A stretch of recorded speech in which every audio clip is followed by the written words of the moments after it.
Hai, Assalamualaikum. Nama saya Ahmad Muaz bin Syaidan, bernombor metrik D20191087630. Okey, saya akan melengkapkan tugasan ini, iaitu saya akan menerangkan mengenai sistem kardiovaskular. Seperti kita tahu, sistem kardiovaskular ni adalah sangat penting untuk setiap individu.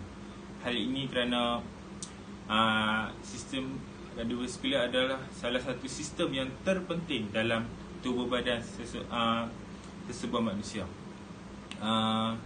Dalam pencerahan saya ini, saya akan membahagikan kepada 4 isi utama, iaitu komponen utama dalam sistem kardiovaskular, penyesuaian kardiovaskular terhadap senaman, tindak balas akut terhadap kitaran kardiak, output jantung, agihan peredaran darah, dan yang terakhir adalah kepentingan pemanasan badan terhadap sistem kardiovaskular ketika senaman. Untuk bahagian yang seterusnya, saya akan menerangkan komponen-komponen utama yang terdapat dalam sistem kardiovaskular.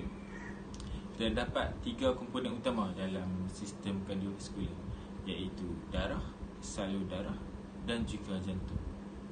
Okey, untuk komponen yang pertama, iaitu darah. Darah terdiri daripada tisu cecair yang terdiri pada pelbagai unsur, iaitu terdiri daripada eritrosit, iaitu sel darah merah, leukosit, iaitu sel darah putih, dan juga platelet yang terdiri dalam plasma.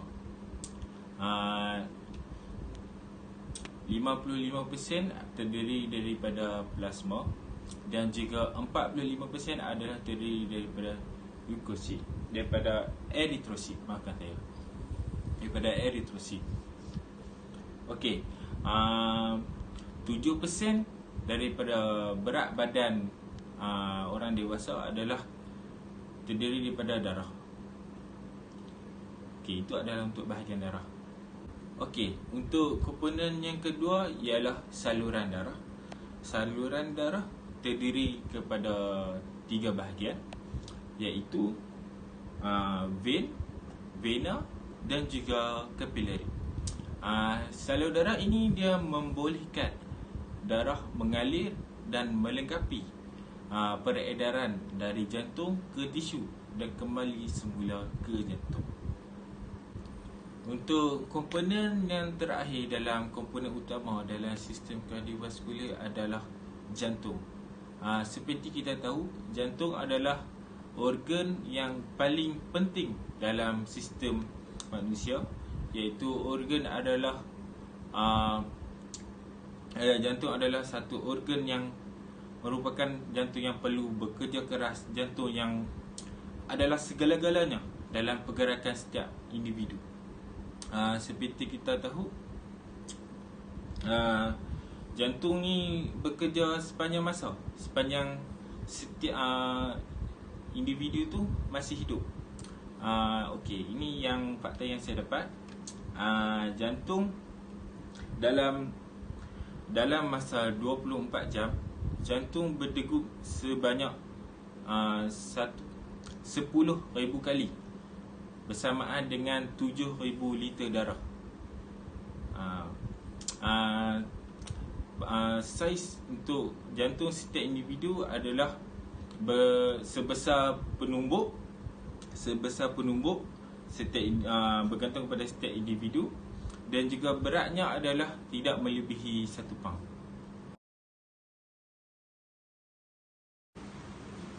Okey, kita pergi kepada bahagian yang seterusnya, iaitu penyesuaian kardiovaskular terhadap senaman.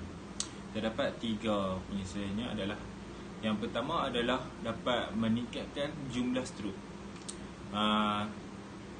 Jumlah strok adalah jumlah darah yang dipam setiap rentak jantung. Untuk yang kedua adalah degupan jantung rehat yang lebih rendah.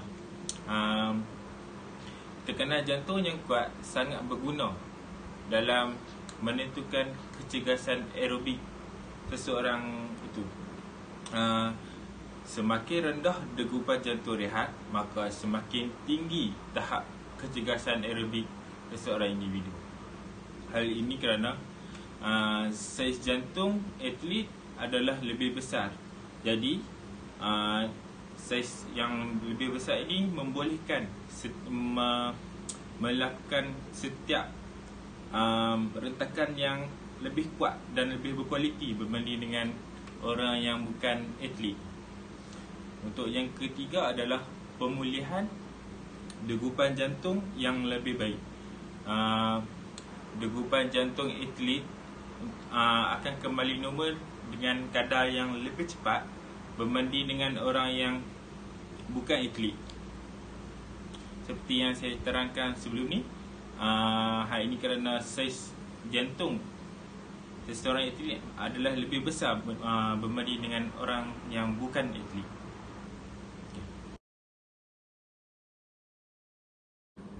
Okey. Seterusnya kita masuk kepada bahagian tindak balas akut kepada beberapa perkara. Terdapat 4 perkara, iaitu terhadap kitaran kardiak, terhadap isi padu strok, terhadap keluaran jantung, dan yang terakhir sekali adalah agihan peredaran darah. Okey, untuk kitaran kardiak dia terbagi kepada 3, iaitu atriosistole, ventricular systole dan juga complete cardiac systole. Okey, untuk isi padu strok, isi padu strok ialah jumlah isi padu yang dikeluarkan dari ventrikel kiri dalam satu degupan jantung semasa kontraksi ventrikel kiri.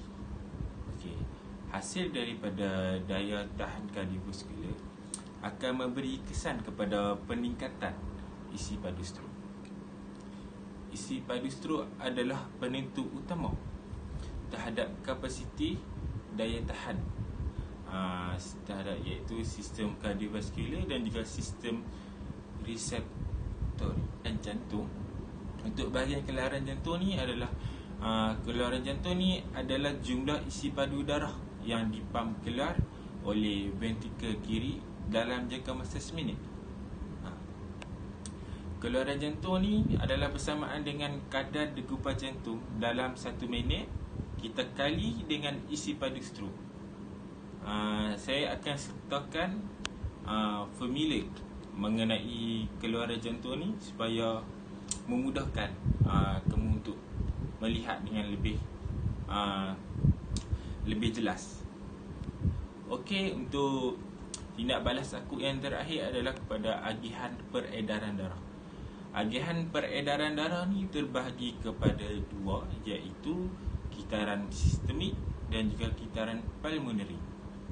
Untuk kitaran sistemik ni, darah beroksigen serta nutrien dibawa ke organ-organ badan dan membawa darahnya oksigen kembali kepada jantung. Itu adalah kitaran sistemik.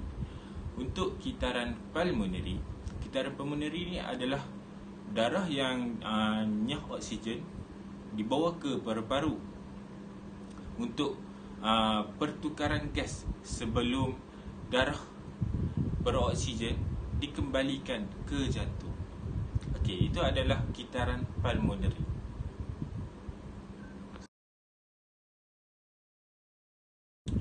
Okey,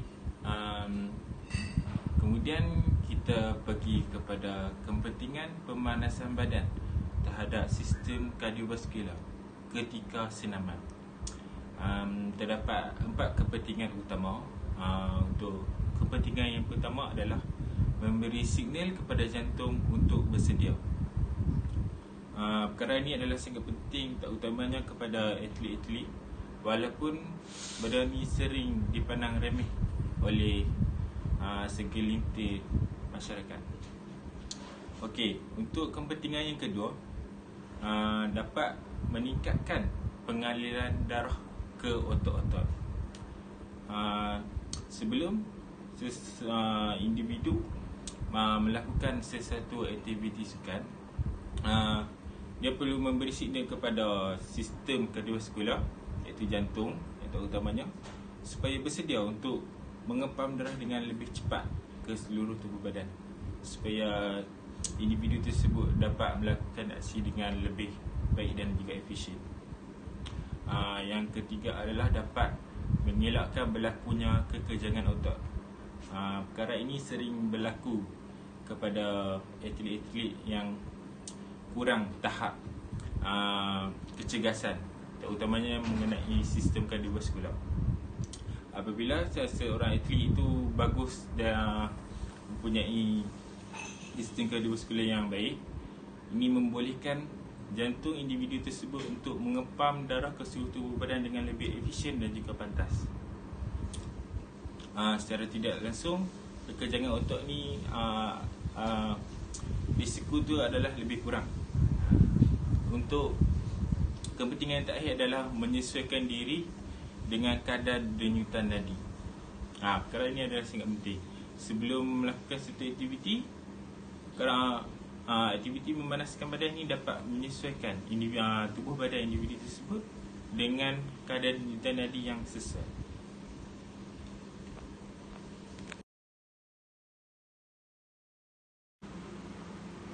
Okey. Setelah banyak faktor dan juga ilmu yang telah saya sampaikan, saya akan melakukan sesi penggulungan, iaitu kesimpulan.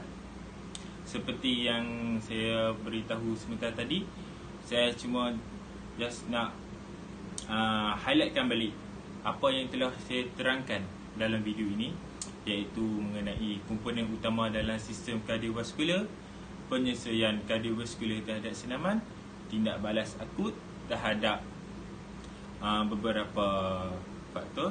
Antaranya adalah output jantung, agihan peredaran darah dan juga kitaran kardiak. Dan yang terakhir adalah kepentingan pemanasan badan terhadap sistem kardiovaskular ketika senaman. Itu sahaja daripada saya. Sekian, terima kasih.